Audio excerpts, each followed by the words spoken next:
भारतीय मूल की अमेरिकी एस्ट्रोनॉट सुनीता विलियम्स और बुच विल्मोर 9 महीने 14 दिन बाद पृथ्वी पर लौट आए हैं। उनके अलावा 2 और अंतरिक्ष यात्री लौट आए हैं। चारों की ही सुरक्षित लैंडिंग हो चुकी है।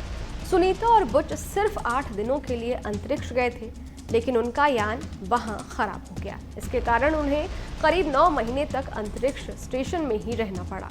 इस दौरान दोनों ने ही सहनशीलता का परिचय दिया।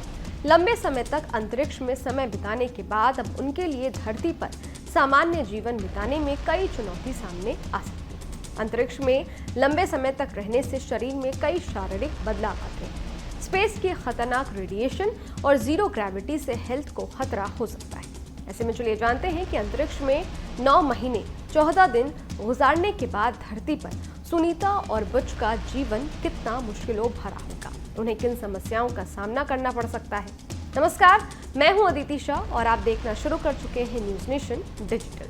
कनाडाई स्पेस एजेंसी की हेल्थ एडवाइजरी के मुताबिक स्पेस में ग्रेविटी की कमी की वजह से सुनीता की मांसपेशियां कमजोर हो सकती हैं। लंबा समय बिताने पर उनकी हड्डियां भी कमजोर हो सकती हैं। हर महीने उनकी हड्डियों का घनत्व 1% कम हो सकता है। लंबे समय तक स्पेस में रहने पर सुनीता को space flight associated neuro ocular syndromes का सामना करना पड़ सकता है। इसमें आंखों की नसों पर दबाव पड़ता है और नजर कमजोर हो जाती है। अंतरिक्ष में सुनीता को हाई लेवल के रेडिएशन का सामना करना पड़ा होगा। भविष्य में उनमें कैंसर और अन्य स्वास्थ्य समस्याओं का खतरा बढ़ सकता है। शरीर की कोशिकाओं और डीएनए में भी बदलाव हो सकता है। स्पेस में लंबे समय तक रहने पर स्पेस सिकनेस की बीमारी भी हो सकती है। इसमें सिरदर्द, घबराहट और उल्टी होती है। खड़े होने पर चक्कर भी आ सकते हैं और एस्ट्रोनॉट्स को तीव्र तनाव भी हो सकता है। 2022 में नेचर मैगजीन में छपी कनाडा की ओटावा यूनिवर्सिटी की रिसर्च के मुताबिक स्पेस में रहने के दौरान एस्ट्रोनॉट्स के शरीर के 50% रेड ब्लड सेल्स खत्म हो चुके हैं।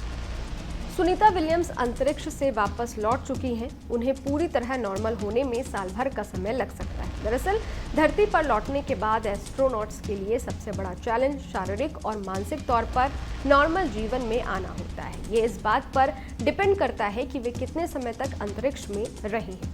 NASA lead flight surgeon doctor Steven Gilmore ने बताया है कि अंतरिक्ष से वापस धरती पर लौटी सुनीता विलियम्स के शरीर में क्या-क्या बदलाव हो सकते हैं। For going to space, the main things that happen to people are there's an adaptation phase that happens right away when you get up to space.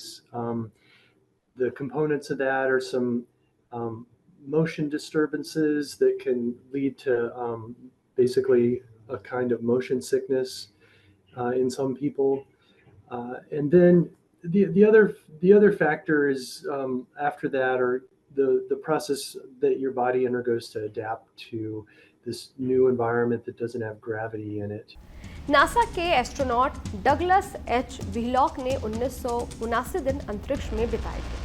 वो बताते हैं कि जब लंबे समय तक अंतरिक्ष में रहते हैं तो बॉडी में कई फिजिकल चेंज होते हैं। जीरो ग्रेविटी की वजह से हम यहाँ तक सोचने लगते हैं कि हमें पैरों की ज़रूरत नहीं है। ऐसे में वापस आकर पृथ्वी के एनवायरनमेंट के हिसाब से खुद को ढालना चैलेंजिंग है। इसके लिए डॉक्टर और फिजिकल एक्सपर्ट से रिकवरी ट्रेनिंग लेनी पड़ती है। मांसपेशियों और हड्डियों की रिकवरी करने के लिए कई महीनों तक एक्सरसाइज करनी पड़ी। एस्ट्रोनॉट स्टॉक केली कहते हैं कि उन्होंने स्पेस से आने के बाद शारीरिक शक्ति को बढ़ाने के लिए फिजिकल थेरेपी ली। वहीं आई पावर की प्रॉब्लम को भी ठीक करने के लिए ट्रीटमेंट लिया गया था। इस वीडियो में फिलहाल इतना ही। ये वीडियो आपको कैसा लगा, इस वीडियो पर आपकी क्या राय है, कमेंट बॉक्स में जरूर बताइएगा। बाकी देश और दुनिया की तमाम खबरों के लिए देखते रहिए न्यूज नेशन, मेरे यानी अदिति शाह के साथ। न्यूज नेशन अब व्हाट्सएप पर खबरों के ताजा अपडेट के लिए न्यूज नेशन के इस QR कोड को स्कैन करें।